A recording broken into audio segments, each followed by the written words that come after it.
Come and fly away with me. Come and fly away with me. അപ്പോൾ അടുത്ത ട്യൂട്ടോറിയലായിട്ട് വന്നേക്കാണ്. ഇതെന്ന് പറഞ്ഞു കഴിഞ്ഞാൽ ഒരു കാർട്ടൂൺ ലോഗോ നമുക്ക് എങ്ങനെ ക്രിയേറ്റ് ചെയ്യാമെന്നാണ്. അപ്പോൾ അതിന് ഞാൻ യൂസ് ചെയ്യുന്നത് ടൂൺമി എന്ന ആപ്പാണ്.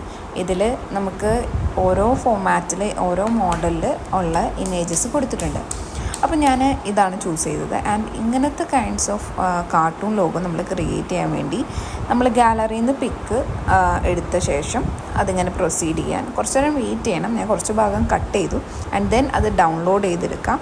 കുറച്ച് അഡ്വർടൈസ്മെൻറ്റ് വീഡിയോസൊക്കെ ഉണ്ടാവും, അതൊക്കെ സ്കിപ്പ് ചെയ്ത് കഴിഞ്ഞ് നമുക്കത് ഡൗൺലോഡ് ചെയ്തെടുക്കാം. ഇനി ഇതിൻ്റെ ബാക്ക്ഗ്രൗണ്ട് നമുക്ക് റിമൂവ് ചെയ്യണം. അപ്പോൾ ഇതിന് നമുക്ക് ട്രാൻസ്പെറൻറ്റിൽ ക്ലിക്ക് ചെയ്യാം. ഇതിന് ഞാൻ ഉപയോഗിക്കുന്നത് ഫോട്ടോ റൂം എന്ന് പറഞ്ഞ ആപ്പാണ്. അതിൽ ട്രാൻസ്പെറൻറ്റിൽ ക്ലിക്ക് ചെയ്ത് നമ്മുടെ ഫോട്ടോ കൊടുക്കാം.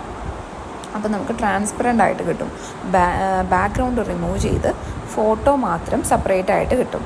ഇനി നമ്മൾ ബാക്ക് ടു നമ്മുടെ ഫോട്ടോ പിക്സാർട്ടിലേക്ക് പോവാം. പിക്സാർട്ടിൽ പോയിട്ട് നമ്മുടെ ഫോട്ടോസൊക്കെ ആക്സസ് ചെയ്യാം. പുതിയ ഫോട്ടോസൊക്കെ ഞാൻ ആക്സസ് ചെയ്ത് കൊടുത്തു അതിൽ. അപ്പോൾ അതും അതിലേക്ക് വന്നു. ആൻഡ് ഞാൻ അതിൽ പിക്സാർട്ടിൽ സ്പ്ലാഷ് എഫക്റ്റ് എന്നൊരു എഫക്റ്റ് എടുത്തിട്ടാണ് ബാക്ക്ഗ്രൗണ്ടിൽ സ്പ്ലാഷ് എഫക്റ്റ് സെറ്റ് ചെയ്തിരിക്കുന്നത്.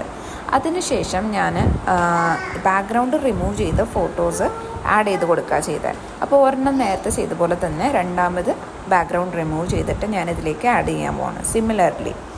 അപ്പോൾ അതിൻ്റെയാണ് കാണിക്കുന്നത്. അപ്പോൾ ബാക്ക്ഗ്രൗണ്ട് റിമൂവ് ചെയ്തിട്ടുണ്ടാവും. ആൻഡ് എഗെയിൻ ഈ രണ്ട് ഫോട്ടോസും ഞാൻ ഒരു സിംഗിൾ ഫ്രെയിമിൽ ഞാൻ ആഡ് ചെയ്യാൻ പോവാണ്. അപ്പോൾ ഇത് രണ്ടും ഇങ്ങനെ ആഡ് ചെയ്യുകയാണ്. അപ്പോൾ ഞാൻ നോക്കിയപ്പോൾ ബാക്ക്ഗ്രൗണ്ട് റിമൂവ് ആയിട്ടില്ല. അപ്പോൾ 2-3 പ്രാവശ്യം ഇതുപോലെ ഓപ്പൺ ചെയ്ത് നോക്കാം. എഗെയിൻ നമ്മൾ എല്ലാം ബാക്ക്ഗ്രൗണ്ട് റിമൂവ് ചെയ്താണ്. അപ്പോൾ 2 പ്രാവശ്യം ഇതുപോലെ ചെയ്ത് നോക്കാം. ആൻഡ് എഗെയിൻ ചെയ്തിട്ടും വന്നില്ലെങ്കിൽ നമുക്ക് ആ ബാക്ക്ഗ്രൗണ്ട് കട്ട് ചെയ്ത് മാറ്റാവുന്നതാണ്. പേഴ്സൺ മാത്രം സെലക്ട് ചെയ്തിട്ട് ബാക്കിയെല്ലാം റിമൂവ് ചെയ്ത് നമുക്ക് പിക്സാർട്ടിൽ തന്നെ ചെയ്യാവുന്നതാണ്. അത് കഴിഞ്ഞ് ക്രാഫ്റ്റ് ലേഡി എന്ന് പറഞ്ഞ ലോഗോയുടെ നെയിം നമുക്ക് കൊടുക്കാം. അപ്പോൾ അതിന് ഏത് തീമിലാണ് ഫോണ്ട്, ഏത് ടൈപ്സ് ഓഫ് ഫോണ്ടാണ് വേണ്ടത് അത് നമ്മളത് സെറ്റ് ചെയ്ത് കൊടുക്കാം. ഇനി അടുത്തതായിട്ട് നമുക്ക് സ്റ്റിക്കേഴ്സ് ചൂസ് ചെയ്യാം. അപ്പോൾ നമ്മുടെ തീമിനനുസരിച്ചുള്ള സ്റ്റിക്കേഴ്സ് ആഡ് ചെയ്യാം. അപ്പോൾ ഇത് ക്രാഫ്റ്റ് റിലേറ്റഡ് ആയതുകൊണ്ട് തന്നെ ഞാൻ ഹാമ്പേഴ്സും ഫ്രെയിംസ്, ബൊക്കെ, പിന്നെ പെയിൻറ്റ് ബ്രഷിൻ്റെ സെറ്റായിട്ട് ഞാനിതിലേക്ക് ആഡ് ചെയ്യണം. അങ്ങനെ എല്ലാം നിങ്ങളുടെ തീമിൽ ഇതെല്ലാം അറേഞ്ച് ചെയ്ത ശേഷം ഇത് ഫൈനലി നമുക്കിത് ഡൗൺലോഡ് ചെയ്തെടുക്കാം.